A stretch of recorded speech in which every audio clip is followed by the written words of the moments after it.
No matter which selection tool or method you use, you'll often need to clean up the edges of a selection, and a great place to do that is in the Select and Mask workspace. Here I have a photo with two layers, the model on the top layer, and this photo of a pond on the background layer. I've started a selection already around the model that I'd like to use to hide the background on the model layer so we can see down through to the pond below. Now I'm going to refine that selection in the Select and Mask workspace. Now, if you're following along with this tutorial using this image, you can load the selection as you see it here and follow along with me from this point on. To do that, go up to the Select menu and choose Load Selection. Go to the Channel menu, and there you'll find Model.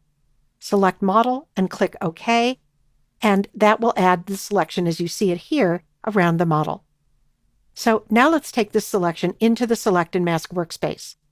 I'll go up to the Options bar for the Quick Selection tool, or I could go to the Select menu and choose Select and Mask, or I could access Select and Mask from the Options bar of other selection tools.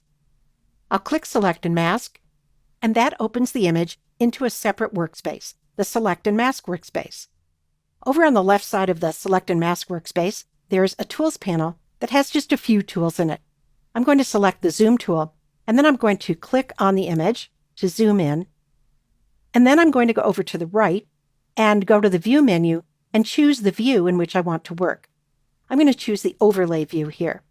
In the Overlay view, things that aren't selected are red, and so right away I can see that there's an area here that didn't get selected. Fortunately, there are tools in the Tools panel that will help me. One of those is the Quick Selection tool, and that works the same way as the regular Quick Selection tool out in Photoshop proper. So with this tool, I can come into the image and just drag over that area, and it will select it and find the edge and stop the selection there. And I can try the same thing here and up here as well.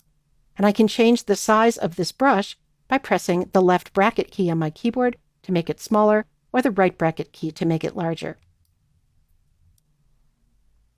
I'll hold the space bar and I'll drag to see another part of the image. Now here, the edge doesn't look very well defined, so I'm going to try another tool here, which is the Brush tool. The Brush tool is just what it says, a regular brush that you can use to paint in a selection. So I'm just going to carefully paint along this edge, and that will include more of the skirt in the selected area. Now I'll hold down the space bar again, and let's go up and take a look at her hair. Over here is an area where I can still see some of the green background through the strands of her hair. So I'm going to try a different tool to fix this. And that's the second tool in the Tools panel. I'll move into the image with that brush. I'm going to make it a little smaller by pressing the left bracket key on the keyboard a few times. And then I'm just going to click on that green to try to remove it, but keep her hair in the selection.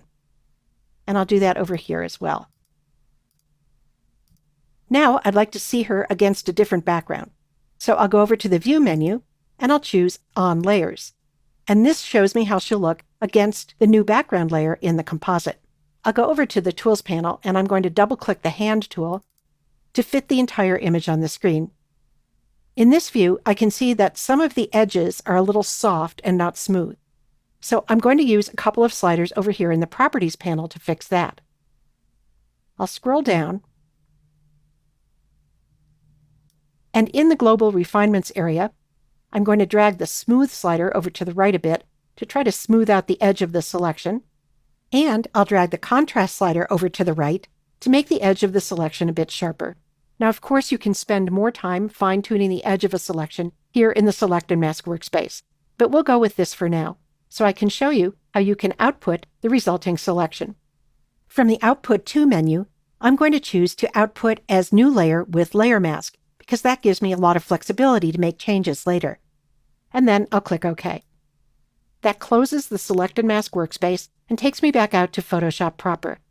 So here you can see the model with the original background selected out and the new background, the background on the bottom layer, showing through.